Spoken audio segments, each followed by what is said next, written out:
Alright people, welcome back to another video in our Mitre attack series. So today we are going to take a look at exfiltration over C2 channel.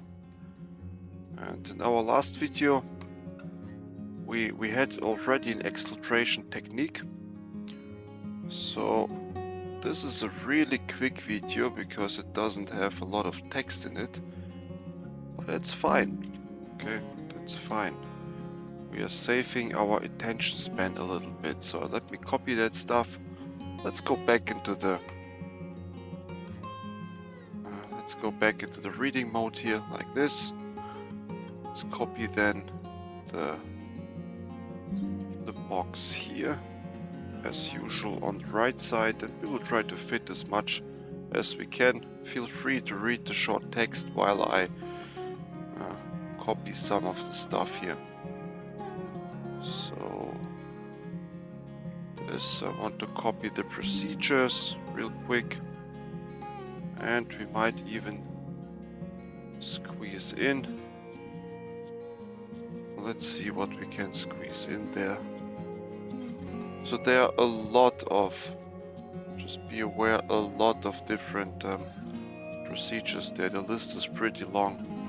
But yeah, so I think the rest we put on the other side then. Okay. So let's read a little bit what is this all about. So we have here, adversaries may steal data by exfiltrating it over an existing command and control channel. Existing command and control channel, that's the key here. So this means if you can detect the command and control channel, you can mitigate this technique or this attack pattern. Yeah, so then stolen data is encoded into the normal communications channel using the same protocol as command and control. Yeah, that's interesting. So on the right side what we have, so no sub-techniques. We are again in the exfiltration tactic. That's a fairly late step in the kill chain. Platforms now you have next to the common operating systems like Linux, Windows, Mac OS, you have ESXi now. This I need to try to understand. So probably there are communication channels that are initiated directly by the ESXi host. Possibly. Yeah, so we have the contributor here, William Kane. So one contributor. And it has been updated in October as well. Alright. Let's see the procedures now. So we have now, this is software, ADV store shell, exfiltrates data over the same channel used for C2. Unfortunately, they don't say here which one it is. I guess we have to figure that one out. Then we have the group, Agrius, I don't know them, Apple Juice. These people, this is software, that's not a hacker group, Apple Juice. But yeah, C2 channel, C2 server, command and control server, so ATT&CK. So this is what's going on here. There's not much more, but what I would like you to show is, so existing command and control channels. So first of all, let's take a look at some, and I think we do that. We have some space here, yes, but let's see. Yeah, so yeah, I will just copy that. So typical common transfer protocols are like this. So this is not just a Google search. Okay, so these are common file transfer protocols. Like this. FTP. Then you have, let's see, the other two. I think maybe three, like this. So that we just get an idea what kind of protocols are we even talking about here. And these you can see if you have on a network, if you take a look at Wireshark and you just monitor the network, you will see FTP, SFTP, HTTPS, and there are two more. Let's copy them as well. without maybe the text, because let's see, they will fit as well, like this. And yeah, so let's make this a little smaller. Let's make this a little smaller, like this. And then we can make this a little smaller too. And now it has a chance to fit here. All right, and these guys a little to the bottom here. So these are common file transfer protocols here. And these are the ones that you are looking out for to detect file transfer. But that's not what we are looking here. So they use existing command and control channels. And now let's see what would be application layer protocols that they typically use. And those are these ones. And I copied them also. Let's say, yes, here's a lot of free space. Let's copy it over here. Big enough to read. There we go. So what we talk about, what these attackers are hiding in, are the protocols not even designed to transmit data, like DNS. You don't expect data transfer happening over DNS. That's what they mean. This is where attackers hide. And you can detect it not by looking at, okay, if I want data exfiltration, it must be FTP. No, that's not how it goes. If you want to find sneaky data exfiltration, look for quantities. You can look how many gigabytes of data are being transmitted through a protocol. And if you see DNS or email or HTTPS transmitting large amounts of data, that's how you can spot the existing command and control channel to exfiltrate data. That's one way to do it. So that's first a protocol that usually doesn't have high volumes, and all of a sudden it has. This is an attacker trying to exfiltrate data. But this is only if you go for large quantities. Data exfiltration is not always about large quantities, so then you wouldn't detect it. But that's at least one idea. So yeah, now we have a little bit of a context to these words here. Use C2 channels. So here C2, here at the bottom are common. And that's good for now. Now let's go to the next page. And so there we go.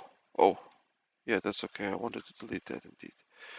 And now let's look at the mitigation and detection strategy.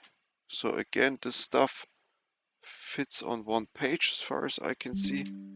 Yes, perfect. We are also in reading mode, so that's all right as well. So mitigation is data loss prevention systems. So data loss prevention can detect and block sensitive data being sent over unencrypted protocols. Yes, over unencrypted.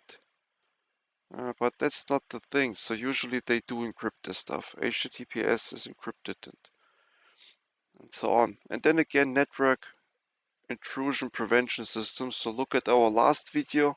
Let me jump back. This is the slide of our last video related to IDS and IPS solutions. So you can take a look at that. It was in the here scheduled transfer. But yeah, let's jump back. So IDS and IPS we covered. This is also a way to detect it. Sure, every time we talk about exfiltration of data, you need to monitor network traffic. And these tools, they have detection patterns implemented, and that's okay. It can work well. And here at the bottom, detection strategy, now you have, this is for your SOC, what to look out for. So let's see what they say. Identify suspicious outbound traffic, volume mismatches. Yeah, that's what this is traffic volume mismatches. This is what I mentioned. From processes that typically do not generate network activity, particularly over C2 protocols like HTTPS, DNS. Oh yes, and here custom UDP ports, UDP and TCP, following file or data access. This is so the ideas that I just said, Mitre obviously has them as well, and they are even better. They give you more parts. So this detection strategy chapter here on these pages is really that's valuable. Okay, this is your SOC team. If you have a SOC team, show them these chapters so you as a CISO or as a security officer not working in the SOC but consuming their results and depending on their successful work, well, you can show them these detection strategy chapters there and simply ask them, hey guys, do you have these things implemented here? So now, I'm not smart myself, but at least I know where to read these smart things and show it to people. So most SOCs will be familiar with Mitre. If you ask them, do you use Mitre Tech? They will say, yes, yes, of course we do.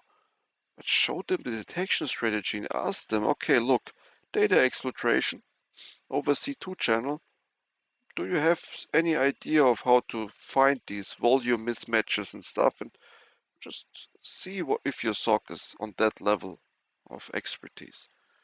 But as you can see here, it's not difficult, at least to know what to look out for. The execution in the SIM system, that's challenging.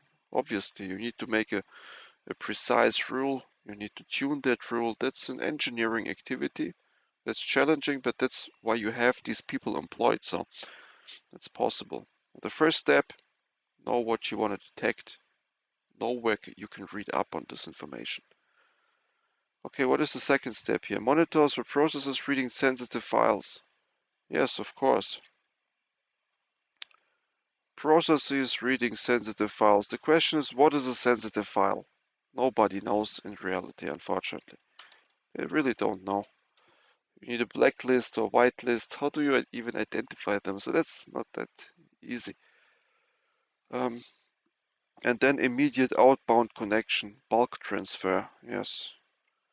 Persistent sockets, encrypted or binary payloads. Yes, encrypted binary payloads. That's binary payload is something that you cannot interpret unless you know how to interpret. So the adversary knows that, but you wouldn't. In Wireshark, you wouldn't see much. But if it's a large quantity, you can tell that something is going on there. So then detect unauthorized applications or scripts accessing sensitive data, followed by establishing encrypted outbound communication to rare external destinations. Again, something is rare. Okay, communication to rare external destinations. That's the key here. And again, what is a rare destination? Well, you got to do some baselining to figure that one out. And then here, detects virtual machines, sending outbound traffic through non-standard services or to unknown destinations. Exfiltration over reverse shells. Yeah, reverse shells, that's one of those things that I figured out at some point. It's not part of my daily job, but the reverse shell, yeah. Tunneled via VM kernel or custom payloads routed via host. So this is some buzzwords I'm not familiar with, and I forgot the concept of reverse shell as well.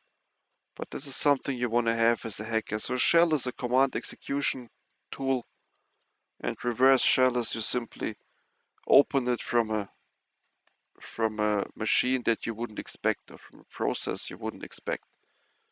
Reverse shells are also never intentional as far as I know, but all of a sudden the attacker has a Linux terminal, a shell terminal to your system, but he's located on another location, so he has it from a distance. He can execute commands on your system. That's what it means, but there's more behind it. Yeah, so this is here, so that's I think good enough on that chapter. So now let's take a look at.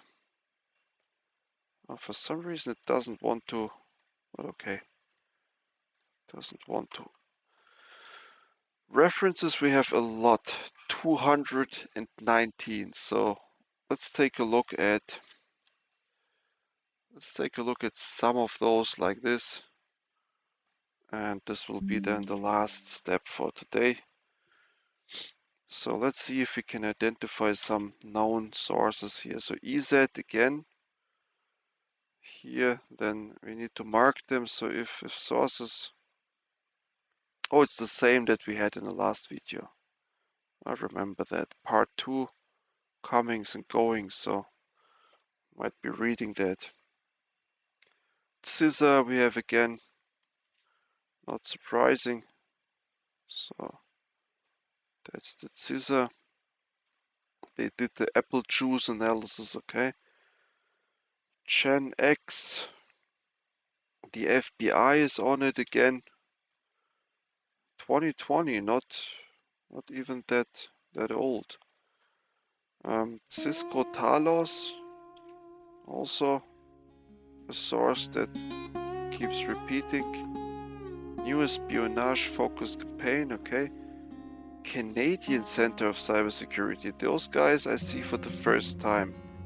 So the Australians, they catched my eye, but these guys, Canadians, CCCS, I think would be the acronym. And what else do we have? From Fortinet, some people, EZ once again, ehrlich et al. So ehrlich in German means honest. It's a good name for cybersecurity, I guess. And again, these G-read people. Yeah, so I think this EZ, the ones that are marked, might be good places to go. But yeah, so we are 70 minutes in the video. I think that's good for now. Let's jump into the editing mode. So, Exfiltration over C2 channel. We have now a good idea what it means. We looked at common protocols and where to possibly hide. We have an idea of how to prevent it, so they say data loss prevention and IDS, IPS systems again. For how to detect it in the SOC, we have a couple of ideas. So volume traffic, uncommon destinations, access to sensitive files, we know how to detect it. And we have some pointers on where to continue reading. So, alright people, so I think this is a good overview of what we can do with this Mitre technique here. Thank you a lot for watching, and yeah, let me know what you think about this topic. Have you ever encountered that in your real life? How do your communications, or how did your communications to your SOC employees go when you approach them with content like this? Alright, thank you for watching and see you in the next video. Goodbye.